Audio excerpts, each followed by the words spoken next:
Scientist says he has the evidence that we live in a simulation. The Great Awakening chart, Escape the Matrix, Flat Earth PSYOP.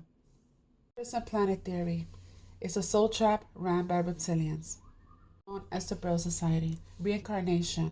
So we're under the matrix, which is the womb, the matriz of the goddess. White light, well, that's the moon goddess. And then we come back here, reincarnation, and I will go deeper into that as the video goes on. Scripture says that the sky will roll up. That is the sky net for the fertility goddess. That's over the firmament. The heavens we see like a scroll because there's a sky net for the goddess net over the firmament. There's honeycomb, and it's gonna roll up at the end.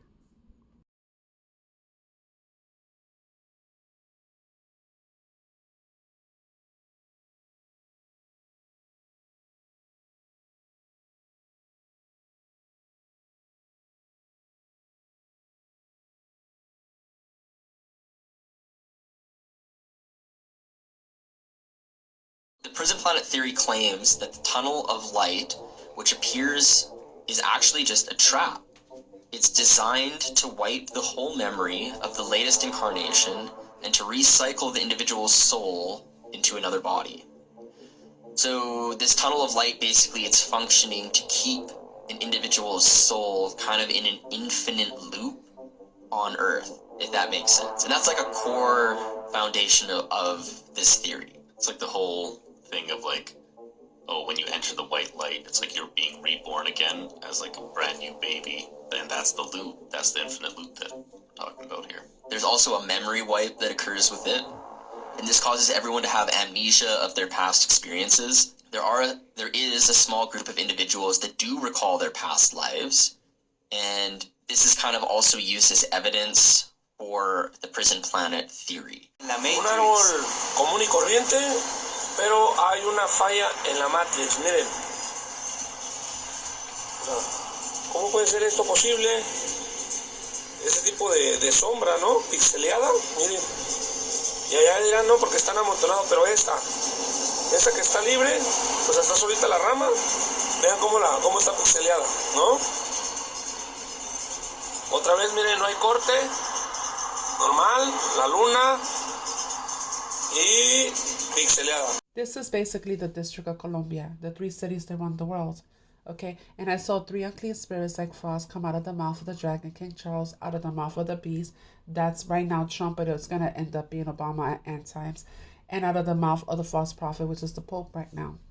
It's just a vessel. So the prophet was seeing the spirit that was in these vessels, and he was talking about grays and reptilians. Once they pull out one of these players out of the world stage, they do a ceremony and the spirit just transfers onto the next one. They have been doing that from president to president from the beginning of time.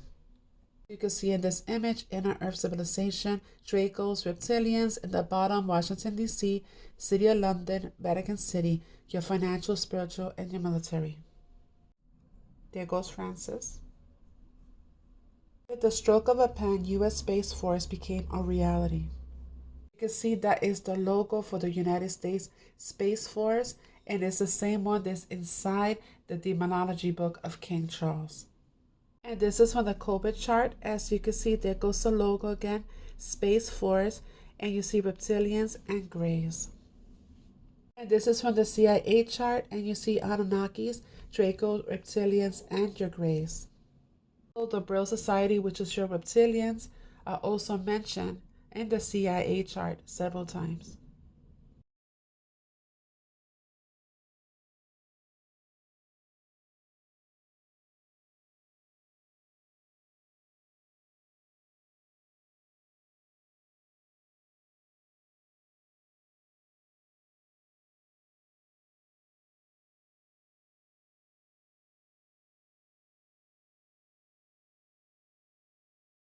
I posted this video in 2022. You might still find it on YouTube. It shows you that all the birth certificates lead you to Rome. Read.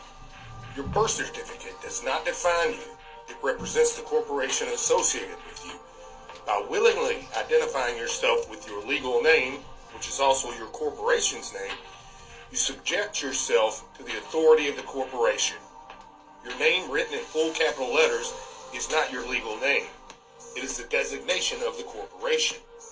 When your physical body ceases to function, it is referred to as a corpse, emphasizing the recognition that you, as an individual, are connected to a corporation. You willingly submit to those in positions of power, surrendering to the confines of the physical form and acknowledging the authority of a birth certificate. This submission stems from a lack of comprehension regarding your true nature. An eternal being of light, birth certificates would lose their grip if we identified ourselves with the spirit rather than the earthly body. Earth has transformed into a realm that incarcerates your mind and soul, with your body serving as the prison cell. Cast off the two strings of the body, O luminous soul, and embark on a journey to transcendental realms among the stars. United States, United Kingdom, and similar entities are indeed corporations. They are privately owned corporations. The term president is employed within business, as every company, bank, and business has a president. The president is not solely the leader of America. Rather, they hold the position as the head of the privately owned corporation known as the United States. You are an electromagnetic battery, which is why legal proceedings charge you. Once you undergo the process of being charged, you find yourself confined in a prison cell, essentially a cell resembling a battery cell. Step aside. Who put these in, Tom? Only Duracell has power boost ingredients. That's why winners like Tom here only run on Duracell. You notice when you're born at the hospital, they have the imprints of the soles of your feet, where the Pope has authority of all souls since 1302. You can see at the bottom it says the Great Pyramid of Reincarnated Souls. Una Sanctum, Pope claims authority over all souls, 1302. This is Yashua. This wine is the token of Yah's new agreement to save you, as an agreement sealed with the blood I should pour out to purchase back your souls. From the reading of Revelation 18, what did they sell? Slaves and even the souls of men. Note this, I say, brethren, that flesh and blood cannot inherit the kingdom of Yah. Fall into the system and Yahushua paid a price for us. So that's why they like to keep you carnal, so you walk in the flesh. That's why they're always promoting drinking and drugging and sexual activities and stuff like that, so that you can stay low energy and not ascend when it's time to get your celestial body and get rid of these bodies that die, because we're in the land of the dead. Everything that comes here dies.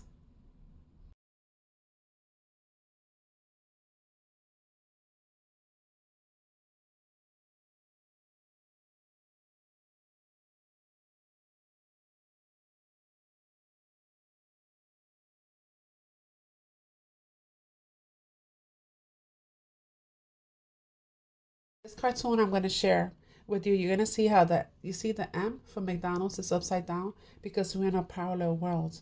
Because Yahushua is the tree of life and Satan is the tree of death. Cartoon made in the 1970s depicts something controversial. Watch.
They're branding, not by the divine, by something else. You were marked before birth, and now they're trying to map your essence, contain it, and plug it into a synthetic grid that mimics the astral.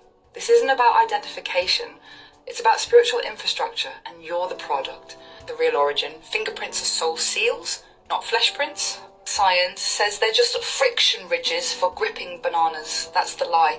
In reality, fingerprints are resonant patterning, mandalas etched into the physical body by your non-physical field. They're not caused by DNA, they're caused by the interaction of your soul's geometry with the electromagnetic field of the developing fetus. This is why no one has the same pattern, not even identical twins. They cannot be burned off, changed, or erased. Try, and the same pattern grows back. They are the last part of the body to stop transmitting electrical charge after death. That's not a grip aid, that's a frequency tag. You're not just carrying an ID, you are broadcasting a frequency signature every second you exist here, and someone or something is listening. Your print is the key to your programmed reality. Fingerprints function as quantum identifiers, anchoring your avatar into this simulation. They're used to open devices, but in higher systems they may open astral locks, karmic gates, or genetic memory vaults. They may serve as bind runes, complex symbolic codes encoding your contracts, traumas, and incarnational blueprints.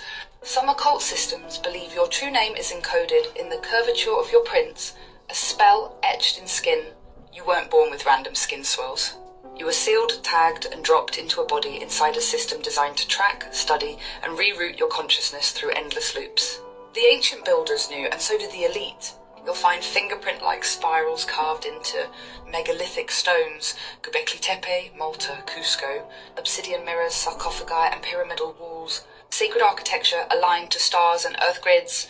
These weren't decorations, they were frequency maps, soul keys. The priests and builders of the old world knew. Touch unlocks, pattern holds memory, spiral accesses time. Modern governments and corporations know it too. That's why they don't just want your data. They want your biometric frequency signature, your quantum hash. It's no coincidence that most smartphones now use fingerprint scanning as standard. National ID programs increasingly require biometric data. International organizations promote the expansion of global identity systems tied to physical traits. This isn't just about convenience, it's about building something much bigger. A worldwide digital framework, a reflection of something ancient and unseen, flipped and restructured in modern form. A network not just of information, but of identity, frequency, and control. What they're building is not for you, it's to lock you in. What if fingerprints are used by non-human entities to tag incarnating souls into a looping synthetic karmic system? Think of it like a brand, like cattle. Your soul arrives. They stamp your energetic code onto your physical form. Now they can track your spiritual evolution, hijack your trajectory if you deviate from your assigned role, replicate or mimic your field using AI or energetic doppelgangers, interfere with your decisions through targeted resonance entrainment. Why do you think they push for AI quantum cloud systems that link your biometrics to your consciousness profile? Because once they can match your fingerprint to your neural pattern, you are no longer just a human, you are a node in a frequency net. The mark is sacred, the mark is binding. And those who understand it are already using it. The question is not whether your fingerprint identifies you. The question is, what system does it bind you to? And how do you break the code? They can simulate you, replace you, redirect you, without you ever knowing. The last layer, are you locked out of yourself? If fingerprints are seals, what are they sealing? Your memory, your true identity, your exit codes. Some say, the curves of your prints mirror the spirals of the golden path, the true road out of the reincarnation machine. But the system wants you looping, repeating, forgetting. So your fingerprint may be the key to the prison and the key to the door. A dual-purpose design. If you wake up, you can use it. If you stay asleep, it's used against you. Final revelation, your fingerprint is not yours. It's a frequency contract. It is a soul brand, a broadcast signature, a ritual seal, a dimensional passport, and in the wrong hands, a leash. You were marked when you entered this realm. The mark is sacred. The mark is binding. And those who understand it are already using it. The question is not whether your fingerprint identifies you. The question is, what system does it bind you to? And how do you break the code?